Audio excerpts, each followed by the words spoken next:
लोकशाही गणराज्य घडविण्याचा व त्याच्या सर्व नागरिकांस सामाजिक आर्थिक व राजनैतिक न्याय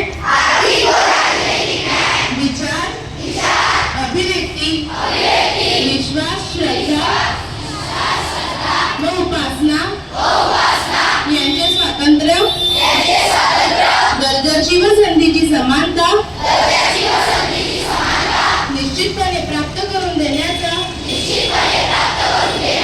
आणि त्या सर्वांमध्ये व्यक्तीची प्रतिष्ठा व राष्ट्राची एकता आणि एकात्मता यांचे आश्वासन देणारी बंधुता प्रवर्धित करण्याचा संकल्पपूर्वक निर्धार करून आमच्या संविधान सभेत आज दिनांक 26 नोव्हेंबर 1949 रोजी